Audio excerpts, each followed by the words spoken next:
رسول رسول الله طال بي الحنين فأرق موجتي شوق دفين. ایک مسلمان کو اپنی محبت کا اظہار کرنے کے لیے ان باتوں اختیار کر کون سے حقوق ہیں جن کو ادا کرنا تاکہ اس کی محبت سچ ثابت. سب سے پہلی نشانی انسان کی محبت، مسلمان اور مومن کی محبت، وہ یہ ہے کہ وہ رسول اللہ صلی اللہ علیہ اس کی لائی ہوئی شریعت کی تصدیق کرے اور اس بات کو زبان سے بیان کرے کہ سب سے بڑی سچائی جو رسول اللہ صلی اللہ علیہ بیان، سب سے بڑی صداقت وہ ہے جو رسول اللہ صلی اللہ علیہ، اور یہ پہلا حق ہے رسول اللہ صلی اللہ علیہ وسلم کا اس کی امت پر. ہمیں اللہ کے رسول صلی اللہ علیہ وسلم پر ایمان لانا ہے، اس کی تصدیق کرنی، اس کی لائی ہوئی شریعت کو کامل شریعت سمجھنا. اور اسی بات کو قرآن میں اللہ یوں بیان کرتے فَآمِنُوا بِاللَّهِ وَرَسُولِهِ وَأَنزَلَ وَاللَّهُ بِمَا تَعْمَلُونَ خَبِيرٌ. اللہ پر اور اس کے رسول پر ایمان لاؤ اور اس روشنی پر ایمان لاؤ جو اللہ رب. تم ایمان لاتے ہو، تم تصدیق کرتے ہو یا نہیں کرتے، ان دونوں پہلوؤں تمہارا رب وہ ایک ایک عمل پر مطلع بھی، ایک ایک عمل کے بارے میں خبر رکھنے والا ہے. اور اگر تم ایمان لے آؤ اور اللہ کے رسول صلی اللہ علیہ وسلم کی لائی ہوئی شریعت کی تصدیق کر دو تو اللہ تمہیں دگنی رحمت سے نواز دے. اور اسی بات کو اللہ رب العزت نے یوں بیان کی یا ایھا الذین آمنوا اتقوا اللہ وآمنوا برسوله يؤتكم كفلين من رحمته وَيَجْعَلْ لَكُمْ نُورًا تَمْشُونَ وَيَغْفِرْ لَكُمْ وَاللَّهُ غَفُورٌ رَحِيمٌ. اے ایمان والو، اللہ سے ڈر جاؤ اور اللہ کے رسول پر ایمان لاؤ. ایمان لانے کی نشانی یہ ہے تمہارے اندر اللہ کا خوف آ جائے، تقوی آ جائے، خشیت الہی آ جائے. نتیجہ کیا نکلے گا؟ یؤتکم کفلین من رحمت، اللہ تمہیں دگنی رحمت سے نواز دے. وَيَجْعَلْ لَكُمْ نُورًا تَمْشُونَ بِهِ وَيَغْفِرْ لَكُمْ. اس ایمان کے نتیجے میں جہاں اللہ رب العزت تمہیں دگنی رحمت سے نوازیں گے، تمہاری زندگی کے گناہوں کو معاف کر دیں اور تمہارے لیے ایسی روشنیوں کا بندوبست کریں گے تمہارے اقوال میں، تمہارے اعمال میں اور تمہاری زندگی کے ہر پہلو میں. اللہ رب العزت روشنی کا بندوبست کریں گے. جس طرح اجالے روشنی میں انسان کس طرح عمدگی سے کام کرتا ہے، تمہاری زندگی کا ہر کام ہی اللہ خوبصورت بنا دے. اور اگر تم نے ایمان اور تصدیق کے پہلو کو اختیار نہ کیا، یہ جو پہلا حق ہے اور یہ محبت کی پہلی نشانی ہے، تو پھر اس ایمان کو چھوڑنے کی وجہ سے تمہاری زندگی بھی تنگ ہوگی، تمہیں پریشانیوں کا بھی سامنا ہوگا. اور اس کا نتیجہ قیامت کو کیا نکلنے والا ہے؟ خود اللہ رب العزت اس نتیجے کے متعلق مخلوق کو خبردار کر رہے ہیں. وَمَن لَّمْ يُؤْمِن بِاللَّهِ وَرَسُولِهِ فَإِنَّا أَعْتَدْنَا لِلْكَافِرِينَ سَعِيرًا. جو اللہ اور اس کے رسول پر ایمان نہیں لاتا، تصدیق نہیں کرتا، اس نے تو گویا اللہ اور اس کے رسول کے ساتھ کفر کیا. یہ کفر دہکتی ہوئی آگ کا سبب بن جائے گا. اللہ رب العزت ہم سب کو قیامت کی ہولناکیوں سے محفوظ فرما. میری اور آپ کی سچی محبت کی دوسری نشانی یہ ہے، اور رسول اللہ صلی اللہ علیہ اس کی دوسرا حق، اس کی تعریف کی جائے. وہ ہستی جو بے مثال ہے، اس کی تعریف کرنا یہ میری اور آپ کی زبان کی سعادت، یہ قلم اور اس کاغذ کی سعادت ہے جس قلم کے ساتھ اس ہستی کے تذکرے لکھے جائیں، جس کاغذ پہ اس ہستی کے تذکرے لکھے جائیں. یہ میرے اور آپ کے لیے سعادت اور شرف ہے کہ ہم اس کی تعریف کریں. اور اس کی تعریف کا اگر باب کھولا جائے تو راتیں گزر جاتی ہیں لیکن اس کی تعریف مکمل نہیں. رسول اللہ صلی اللہ علیہ وسلم کی اس سے بڑی تعریف کیا ہے؟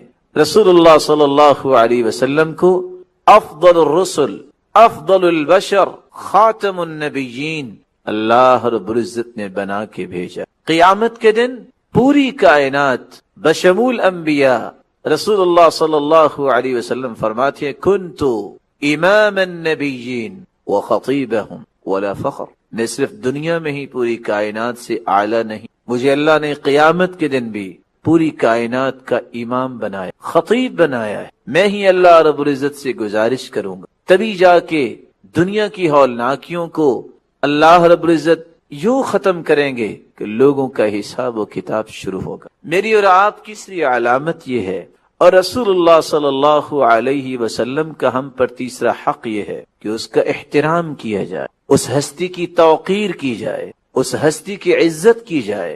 ایک وہ عزت تھی جو آپ صلی اللہ علیہ وسلم کی زندگی میں صحابہ کی۔ آج میں اور آپ کیسے عزت کر سکتے؟ زندگی کے کسی بھی مرحلے میں اگر اللہ کے رسول کا فرمان سامنے آ جائے، صحیح حدیث سامنے آ جائے، کسی مومن کے لیے جائز نہیں کہ پھر اس فرمان سے اعراض کرے۔ اللہ رب العزت اس لیے قرآن میں لِتُؤْمِنُوا بِاللَّهِ وَرَسُولِهِ وَتُعَزِّرُوهُ وَتُوَقِّرُوهُ وَتُسَبِّحُوهُ بُكْرَةً وَأَصِيلًا۔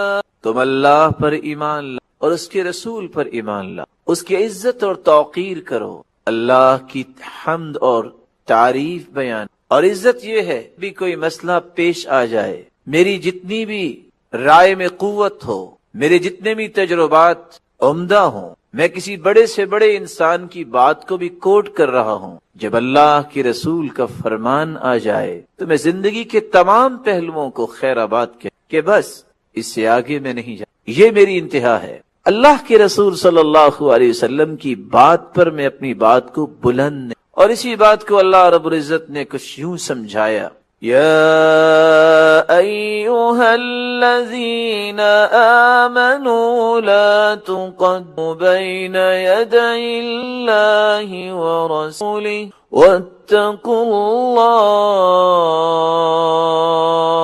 اللہ ان اللہ سمیع علیم۔ یا ایھا الذین آمنوا لا ترفعوا أصواتكم فوق صوت ولا تجهروا له بالقول كجهر بعض أن تحبط وأنتم لا تشعرون۔ اے ایمان والو، اللہ اور اس کے رسول کے فیصلوں سے آگے نہ جاؤ، اللہ سے ڈر جاؤ۔ اور تقوی کی نشانی بھی یہی ہے کہ جہاں اللہ کا حکم آ جائے، اس کے رسول کا حکم آ جائے، وہاں رک جاؤ، اسی کو ہی حرف اخیر سمجھو، وہی تمہارے لیے اٹل فیصلہ ہے۔ وہاں اپنی مرضی کرنا اور اپنی مرضی کو نافذ کرنا، اس طرح کی غلطی نہ کرنا۔ اور اللہ رب العزت نے فرمایا رسول اللہ صلی اللہ علیہ وسلم کی بات پر اپنی بات کو بلند نہ کرو۔ یہ آیت جماعت پر بیٹھ کے رونے لگے، پوچھا کہاں ہیں یہ صحابی؟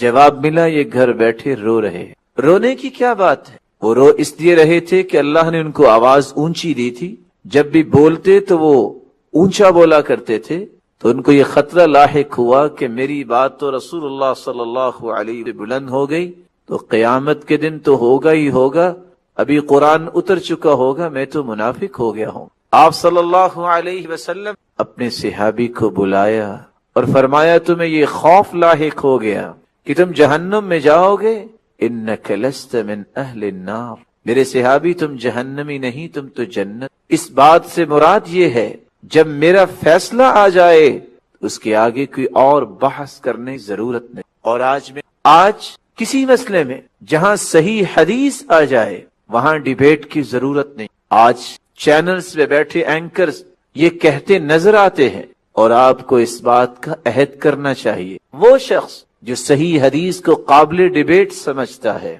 حدیث قابل ڈیبیٹ نہیں ہو، قرآن مجید قابل ڈیبیٹ نہیں ہے۔ قابل ڈیبیٹ اس شخص کا ایمان ہے جو حدیث اور قرآن کو قابل ڈیبیٹ یہ تو سچی باتیں ہیں۔ ڈیبیٹ وہاں ہوتا ہے جس بات کی سمجھنا، جس بات میں شک ہو، جس کے پہلوؤں کو اپنی مرضی سے انسان اجاگر کرنا چاہے۔ یہ اللہ کے سچے فیصلے ہیں، ان کو تو ماننا ہے، ان کو تو قبول کرنا، ان کو تو زندگی میں اتارنا ہے۔ اس لیے اللہ رب العزت نے فرمایا وَمَا كَانَ لِمُؤْمِنٍ وَلَا مُؤْمِنَةٍ إِذَا قَضَى اللَّهُ وَرَسُولُهُ أَمْرًا أَن يَكُونَ لَهُمُ الْخِيَرَةُ مِنْ أَمْرِهِمْ وَمَن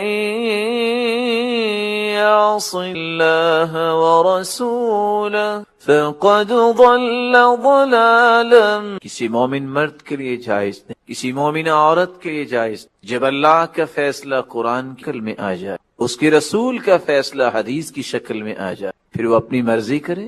جو وہاں بھی من چاہی زندگی کو ہی لے کے چلنا چاہتا ہے، اس نے اللہ اور اس کے رسول کے فیصلے کو ٹھکرا دی، نافرمانی کی۔ اور جو نافرمانی کا مرتکب ہوتا ہے فقد ضل ضلالا مبینا، اس سے بڑھ کر دنیا میں کوئی بھی گمراہ نہیں۔ رسول اللہ صلی اللہ علیہ محبت چوتھی نشانی یہ ہے، اور آپ کا چوتھا حق آپ صلی اللہ علیہ وسلم کی امت پر یہ ہے کہ اس ہستی کو والدین سے بھی بڑھ کر، اولاد سے بڑھ کر، پوری کائنات سے بڑھ کے محبوب سمجھا۔ سب سے زیادہ محبت رسول اللہ صلی اللہ علیہ وسلم سے کی۔ خود رسول اللہ صلی اللہ علیہ وسلم کا فرمان معظم ہے والذی نفسی بیدی لا یؤمن احدکم حتی اکون احب الیہ من والدہ وولدہ والناس اجمعین۔ اس ذات کی قسم جس کے ہاتھ میں محمد کی جان ہے صلی اللہ علیہ وسلم، اس وقت تک کوئی مومن نہیں ہو سکتا جب تک والدین سے زیادہ، اولاد سے زیادہ، بلکہ پوری کائنات سے زیادہ کوئی شخص میرے ساتھ محبت نہیں۔ اور یہ اس وقت انسان کو سمجھ آتی ہے جب والدین کچھ کہہ رہے ہوں اور حدیث کچھ۔ وہاں ترجیح کس کو دیتا ہے؟ والدین کی رائے کو؟ کہیں اولاد کے مطالبے اور ایک طرف حدیث کا مطالبہ۔ اگر اولاد کے مطالبے کو حدیث پر مقدم کرتا ہے تو وہاں پتہ چلتا ہے کہ وہ کس سے محبت کرتا۔ دنیا کے رسم و رواج، خاندانی رکھ رکھاؤ کے بناوٹی اصول جب حدیث سے ٹکرا رہے ہوں، وہاں دیکھنا پڑتا ہے میں کس کو مقدم کروں۔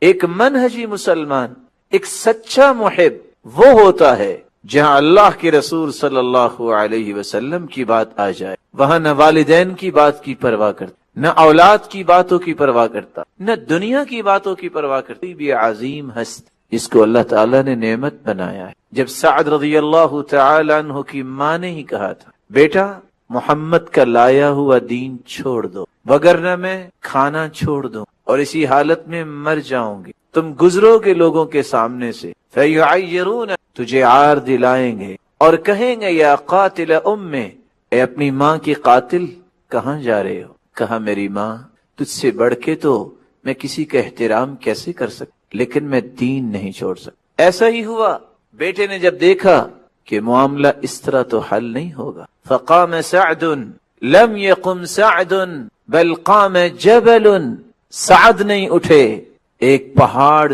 عظیمت کا اٹھا، اپنی ماں کے پاس پہنچے اور مخاطب ہو کے کہتے ہیں یا اماں لو ان لك 100 نفس تخرج امامی نفسا نفسا، او میری ماں ایک جان اللہ نے تجھے عطا کی ہے، اگر 100 جانیں بھی اللہ عطا کر دے اور میری آنکھوں کے سامنے 100 کی 100 جانیں ایک ایک کر کے نکل جائیں، میں پھر بھی محمد کا لایا ہوا دین نہیں چھوڑ سکتا۔ رسول اللہ صلی اللہ علیہ سچی محبت کی چوتھی نشانی یہ ہے کہ کائنات میں سب سے زیادہ اگر محبت کی جائے اللہ تعالی کے بعد تو رسول اللہ صلی اللہ علیہ وسلم سے۔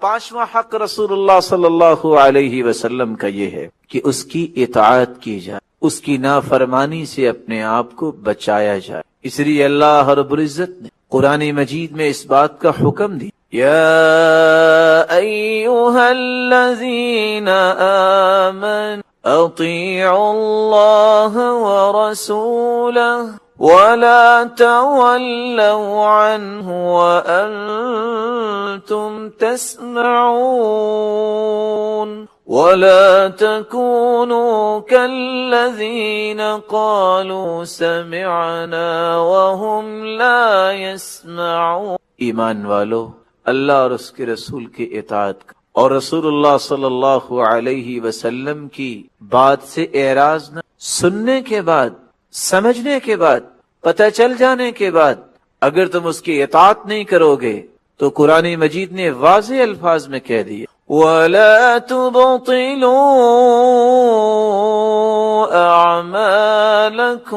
تم اعمال بھی بجا لاؤ۔ اگر رسول اللہ صلی اللہ علیہ وسلم کی اطاعت نہیں ہے، اس کے طریقے کے مطابق نہیں ہے، تو وہ عمل باطل، وہ اللہ کے ہاں قابل قبول نہیں۔ اس کی نافرمانی سے بچو۔ کس طرح اس کی نافرمانی سے بچا جائے، کس طرح اس کی اطاعت کی جائے؟ اللہ رب العزت نے ایک اصول دے دیا وَمَا آتَاكُمُ الرَّسُولُ فَخُذُوهُ وَمَا نَهَاكُمْ عَنْهُ فَانْتَهُوا وَاتَّقُوا اللَّهَ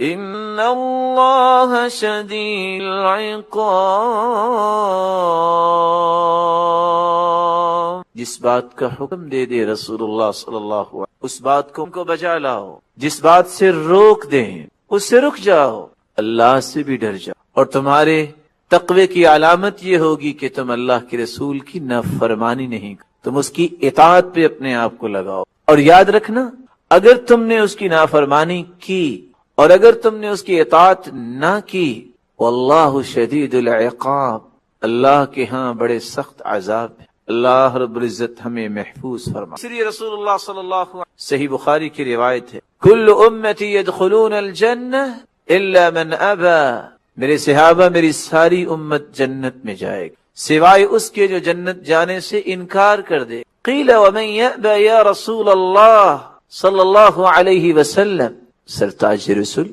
کو جنت جانے سے بھی انکار کرتا؟ قال من اطاعنی دخل الجنہ ومن عصانی فقد ابى، جس نے میری اطاعت کی اس نے حقیقت میں جنت جانے کا سودا کر لی، اور جس نے میری نافرمانی، اس نے نافرمانی ہی نہیں کی بلکہ اس نے جنت جانے سے انکار کر۔ پانچواں حق یہ ہے، چھٹی نشانی اور چھٹا حق رسول اللہ صلی اللہ علیہ وسلم کا اس کی امت پر یہ ہے کہ زندگی کی ہر ادا کو اس کی ادا کے مطابق کیا جائے، اس کے رنگ میں اپنے آپ کو رنگ دیا جائے۔ رسول اللہ صلی اللہ علیہ وسلم کو اللہ تعالیٰ نے پوری کائنات کے لیے آئیڈیل بنایا، نمونہ بنایا ہے۔ لَقَدْ كَانَ لَكُمْ فِي رَسُولِ اللَّهِ أُسْوَةٌ حَسَنَةٌ لِمَنْ كَانَ يَرْجُو اللَّهَ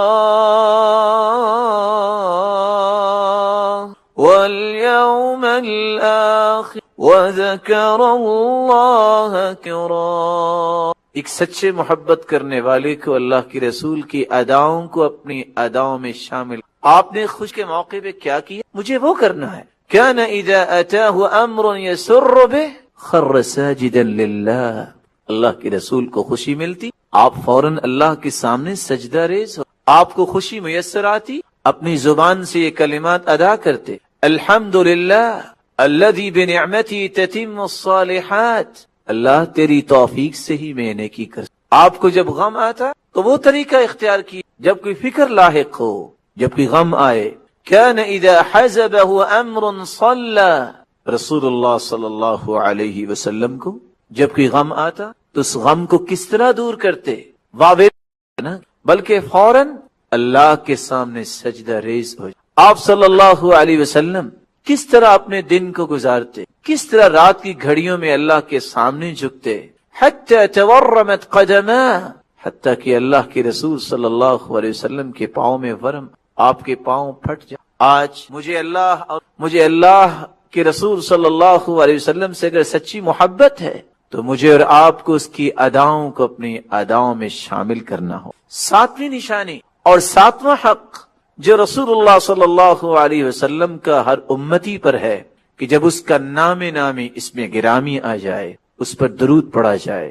اللہم صلی علی محمد وعلی آل محمد كما صليت على إبراهيم وعلى آل إبراهيم إنك حميد مجيد. اللهم بارك على محمد وعلى آل محمد كما باركت على إبراهيم وعلى آل إبراهيم إنك حميد مجيد. جبریل امین تشریف لاتے ہیں اور آ کر خبر دیتے ہیں یا محمد صلی اللہ علیہ وسلم من صلى من امتك صلاة واحدة، آپ کے امتیوں میں سے کوئی شخص اگر ایک مرتبہ درود پڑھتا ہے اللہ رب العزت اسے 3 انعامات سے نواز دے. كتب اللہ له 10 حسنات ومحى عنه 10 سیئات ورفع له 10 درجات.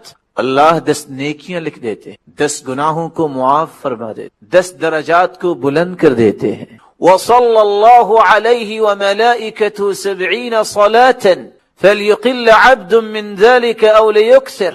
اور چوتھا انعام یہ ہے اللہ رب العزت 70 رحمتیں اس پر نازل کر دیتے اور اللہ رب العزت کے نورانی فرشتے خربوں کی تعداد میں 70 مرتبہ اس کی بخشی دعائیں کرتے. اور چھٹا انعام یہ ہے جو صبح اور شام 10 مرتبہ درود پڑھتا ہے ادرکتہ شفاعتی یوم القیامہ، قیامت رسول اللہ صلی اللہ علیہ وسلم کی سفارش اور شفاعت اسے نصیب ہوگی. درود نہ پڑھا جائے دعا کے اندر تو دعا آسمانوں تک چڑھتی ہی نہیں. اور رسول اللہ صلی اللہ علیہ وسلم سب سے بڑا بخیل وہ ہے جو درود میں بخل کرتا. اور جب صحابی نے کہا کہ میں درود کتنا پڑھوں، کیا 1 حصہ درود اور 2 حصے دعا؟ فرمایا فَإِن زِدْتَ فَهُوَ خَيْرٌ لَكَ، اگر زیادہ پڑھ لو تو اور بہتر. فرمایا فَالشَّطْرُ، اگر آدھا درود اور آدھی دعا کروں تو پھر؟ فرمایا اور زیادہ پڑھ لو تو اور بہتر. فرمایا فَالثُّلُثَيْن، 2 حصے درود پڑھ لوں تو کیا خیال ہے؟ فرمایا فَإِن زِدْتَ فَهُوَ خَيْرٌ لَكَ، اگر اور زیادہ پڑھ. کہا اگر میں درود ہی پڑھتا رہوں تو جواب دیا اِذًا تُكْفَى هَمُّكَ وَيُغْفَرُ لَكَ ذَنبُكَ، تو پھر تیری زندگی کے سارے غم بھی اللہ دور فرما دیں گے اور زندگی کے گناہوں کو بھی معاف کر دیں. 8ویں نشانی، زندگی کے ہر معاملے میں اللہ کے رسول کے فیصلے کو آخری فیصلہ سمجھا جائے. قرآن مجید میں اس لیے اللہ رب العزت فرماتے ہیں فَلَا وَرَبِّكَ لَا يُؤْمِنُونَ حَتَّى يُحَكِّمُوكَ فِيمَا شَجَرَ. اے میرے محبوب صلی اللہ علیہ وسلم، مجھے میری کبریائی کی قسم، میری عظمت اور تقدس و جلالت کی قسم، جب تک تیری بات کو لوگ آخری بات نہ سمجھے، تیرے فیصلے کو اٹل فیصلہ نہ سمجھ لیں، وہ میرے نزدیک مومن ہی نہیں. 9ویں نشانی اور رسول اللہ صلی اللہ علیہ وسلم کا 9واں حق کہ اس کا وہ مقام لوگوں کے سامنے بیان کیا جائے جو اللہ نے مقام دی. نہ اس میں کوئی کمی کی جائے، نہ اس میں کوئی زیادتی کی جائے، نہ ان کے مقام سے ان کو گرایا جائے والعیاذ باللہ، اور نہ ہی ان کے مقام کو اتنا زیادہ بیان کیا جائے کہ ان کو خالق و مالک کے برابر کر دیا جائے. اس لیے رسول اللہ صلی اللہ علیہ وسلم نے فرمایا لا تطرونی كما اطرت النصارى ابن مریم، مجھے اتنا نہ بڑھاؤ چڑھاؤ جس طرح عیسائیوں نے عیسیٰ بن مریم کی اس طرح تعریف کی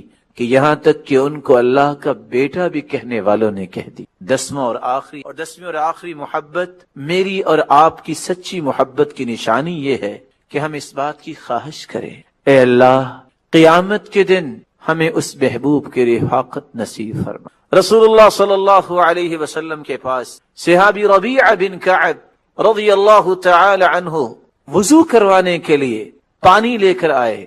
آپ نے فرمایا سل، میرے صحابی کیا مطالبہ ہے؟ میں دعا کرتا ہوں اللہ اس کو پورا فرمائیں گے. قال اسألك مرافقتك في الجنة، سرتاج رسول ایک ہی خواہش ہے، یہ نسبت اور قسمت مجھے بہت پیاری لگتی ہے، آپ مخدوم ہوں میں خادم ہوں، جنت میں آپ کی رفاقت میں. قال او غیر ذلك، میرے صحابی کچھ اور؟ قال هو ذاك یا رسول اللہ صلی اللہ علیہ وسلم، اللہ کی رسول صلی اللہ علیہ وسلم جنت ہو اور آپ کی صحبت ہو، اس سے بڑھ کے میں کیا خواہش کروں. یہی وجہ ہے رسول اللہ صلی اللہ علیہ وسلم کے صحابی ابو بکر صدیق رضی اللہ تعالی عنہ آپ صلی اللہ علیہ وسلم کی وفات کے بعد یہ کہا کرتے وَشَوْقِي إِلَى رَسُولِ اللَّهِ صلی اللہ علیہ وسلم، آج میں کیا کروں، وہ اللہ کی رسول تو اللہ کے، لیکن میں اللہ سے دعا ہی کرتا ہوں اللہ مجھے اپنے محبوب کے ساتھ جنت میں جمع۔ یہ 10 نشانیاں آپ کی سچی محبت کی نشانیاں۔ اللہ رب العزت ہمیں اپنے محبوب کی رفاقت نصیب فرمائے۔